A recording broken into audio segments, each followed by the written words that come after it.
పుచ్చ సాగు వేసవికి అనుకూలమైన పంట. కానీ ప్రస్తుత కాలంలో అన్ని కాలాలకు అనువైన రకాలు రావడం వల్ల మన రైతులు అన్ని కాలాల్లో సాగు చేస్తున్నారు. కానీ పొడి వాతావరణంలోనే అధిక దిగుబడి వస్తుంటుంది. మార్కెట్లో కూడా ధర బాగుండటంతో పశ్చిమ గోదావరి జిల్లాకు చెందిన ఓ రైతు ప్రతి ఏటా వేసవిలో సాగు చేస్తూ మంచి లాభాలను పొందుతున్నారు.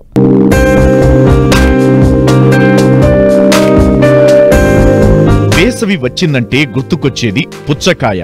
వేసవి ఉష్ణతాపం నుండి ఉపశమనం పొందేందుకు ప్రతి ఒక్కరూ ఇష్టంగా తినే పండు పుచ్చ. గతంలో నదీ పరివాహక ప్రాంతాలకు ఎక్కువగా పరిమితమైన ఈ పంట సాగును కొంతమంది ఔత్సాహిక రైతులు అన్ని ప్రాంతాల్లోనూ సాగు చేస్తూ సత్ఫలితాలు సాధిస్తున్నారు. ఈ కోవలోకే వస్తారు పశ్చిమ గోదావరి జిల్లా టి నర్సాపురం మండలం వల్లంపట్ల గ్రామానికి చెందిన రైతు బెజవాడ రాంబాబు. ప్రతి ఏటా వేసవిలో దిగుబడి వచ్చే విధంగా పుచ్చను సాగు చేస్తున్నారు. మరో వారం రోజుల్లో పంట కోయనున్నారు. ప్రస్తుతం మార్కెట్లో మంచి ధర లభిస్తోంది. అయితే ప్రకృతి సహకరిస్తే మంచి లాభాలు వస్తాయంటున్నారు. ప్రతి వేసవకాలంలో 60 రోజుల నుంచి 70 రోజులమైన పంట అండి ఇది. విత్తనం కూడా కరెక్ట్గా నాణ్యమైన విత్తనం చూసి మనం ఎన్నుకుని పెట్టుకోవాలండి. ఈ సారకాయ అయితే ఈ రోజులు వెళ్ళదండి. బ్లాక్లే కరెక్ట్ విత్తనం అండి ఈరోజు వేసవకాలంలో.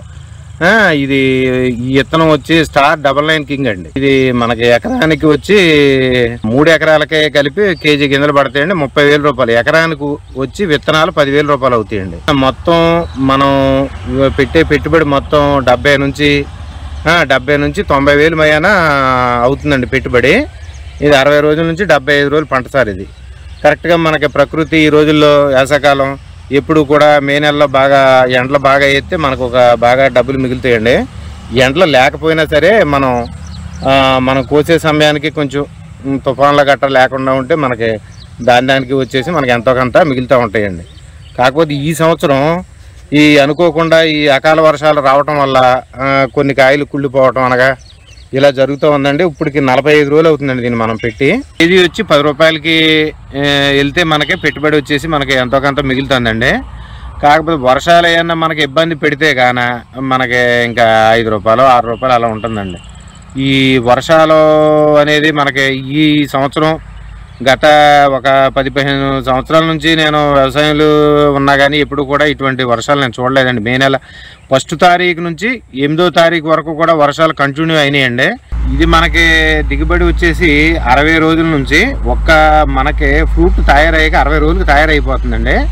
60 రోజుల నుంచి 70 రోజులు మయాన్ని కోస్తే ఫ్రూట్ మనకి ఎగ్జాక్ట్లీ మనం ఎంత అనుకుంటే అంత వస్తుందండి. మనం పండించిన పంట కరెక్ట్గా దిగుబడి వస్తుందండి. 10 రోజులు దాటి ఏదన్నా మనకు ప్రకృతి ఏమన్నా కొంచెం ఇబ్బంది పెడితే కానీ అక్కడి నుంచి 10 రోజులు దాటిన కాడ నుంచి మనకి రోజుకి కూడా మనకి టన్నేజీ తగ్గిపోతుందండి. 80 రోజులు అయితే మన కాయ కోత కూడా సగం కాయ కుళ్ళిపోతుందండి. ఫ్రూట్ తయారైపోయాక ఇంకా ఆగదండి. మనం 60 రోజుల నుంచి 70 రోజుల మీద కోసుకుంటేనే మనకి కరెక్ట్ ఈల్డింగ్ వస్తుందండి. ఏది మనం అనుకున్న 15 టన్నుల నుంచి 20 టన్నుల పైన వస్తుందండి. ఇవాళ పొద్దున్న బోల్డ్ అంతా 4 డ్రమ్ములు స్ప్రే చేయించానండి. మందు మొత్తం కిసాన్ కంపెనీ ఎరువులు వాడుతున్నా సార్ నేను. మొట్టమొదటి కానీ స్ప్రేయింగ్కి కానీ బలం మందులు కానీ మొత్తం డ్రిప్తోనే ఎక్కిస్తానండి. మొత్తం అంతా కూడా చాలా పద్ధతి ప్రకారం చేసుకొచ్చాం సార్.